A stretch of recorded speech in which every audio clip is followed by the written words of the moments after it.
We had a party here all day at the, you can see behind us at the Brinkles Farm and Greenhouse here. We had a party. And we all decided, hey, you know, when we hear Trump up there, we're going to walk up through the field, stand by the trees up there under the shade, and watch and listen to the rally, right? We couldn't see him, but we could hear him. So we walked up, and probably 5 to 7 minutes of Trump speaking, I'm estimating here, I have no idea, you know, but we noticed a guy crawling, bear crawling up the roof of the building beside us, 50 feet away from us. So we're standing there, you know, we're pointing at the guy crawling up the roof. And he had a gun, right? He had a rifle. A rifle. We could clearly see him with a rifle. Absolutely. We're pointing at him. The police are down there running around on the ground. We're like, hey, man, there's a guy on the roof with a rifle.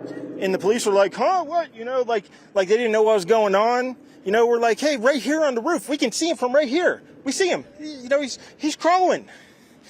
And next thing you know, I'm thinking to myself, why is Trump still speaking? Why have they not pulled him off the stage?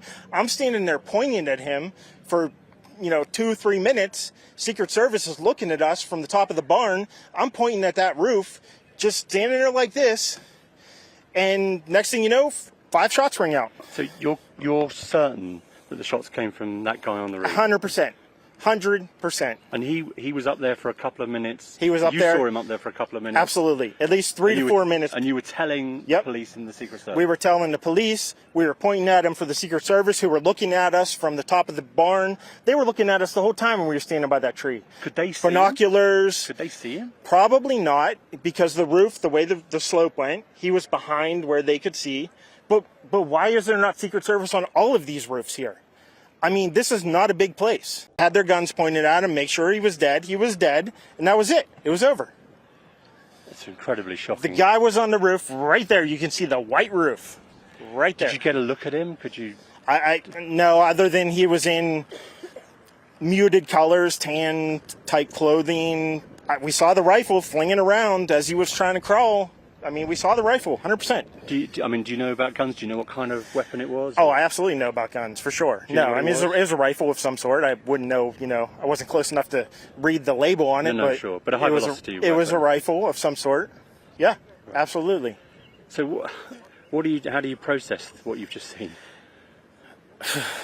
I don't know what to say, man. I'll tell you is, if I walked up close to there with anything that Secret Service considered a problem, I wouldn't be standing here talking to you right now. But I don't know why a guy who we're standing there pointing out to police and Secret Service is crawling up the roof. Were you outside the security perimeter? Yes, right there by that tree. Yeah. We were outside the security perimeter. But my question is, there's only a few buildings around here. Why is Secret Service not on every building here? Well, there's a whole bunch of questions, I think, that are going to come. There's a whole bunch of questions. I'm at the Trump rally and somebody just started shooting. What just happened?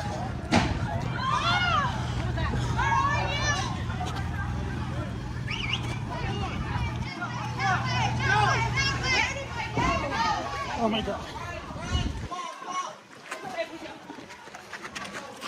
Go. Bridget! You're with me.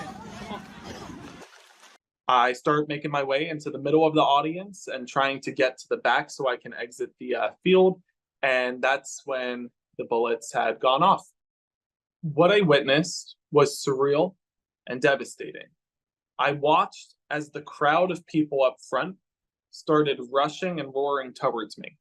I watched mothers shield their children from bullets. I watched husbands jump on their wives. I watched elderly people struggle to leave fast enough. Some of them practically gave up and decided, I'm just going to wait here because I can't get out right now. That's not okay. No family should experience what that just happened. And it's heartbreaking to me to know that so many of those parents now have to go home and explain to their children what they just witnessed, because there were children in that audience. I saw the president go down. And I saw people flying out the sides to the back. It was a I'm gonna stop it there actually. I don't wanna I'm gonna get emotional. So there is so much misinformation being spread about this online from both sides of the aisle. People claiming that it was state, or people claiming that this was an inside job. I'm telling you, this was real. The horror and the pain was real. The tier of people behind the president is being used right now as a point of proof that, oh, those people behind the president didn't run away. They didn't run away in fear. So clearly this is an inside job. No, the people behind the president possibly knew the president and were staged there. They were on a tier. They were blocked in with people in front of them, behind them, to their left and to their right. And there was nowhere for them to go, and they were blocked off by bars on the side. So all that they did, all that they could possibly do, is take out their phone, document what was transpiring at the time, and just pray that a bullet doesn't find them. But this was real. What's important to recognize is that gun violence isn't a red issue, nor is it a blue issue. And while we all have our politics, at the end of the day, we are Americans. And for me, I'm a Pennsylvanian, and the folks in the audience were Pennsylvanians. This is our home. We don't want this on our doorstep. We have a Congress with a Democratic Senate and a Republican House that should be ready and willing to work together to deliver some actual change for the first time in decades. And hopefully this is an awakening for them, because it's about dang time something gets done. We lost a fellow Pennsylvanian last night, Corey Comparator. I just spoke to Corey's wife and Corey's two daughters. Corey was a girl dad. Corey was a firefighter. Corey went to church every Sunday. Corey loved his community. And most especially, Corey loved his family. Corey was an avid supporter of the former president and was so excited to be there last night with him in the community. I asked Corey's wife if it would be okay for me to share that we spoke. She said yes.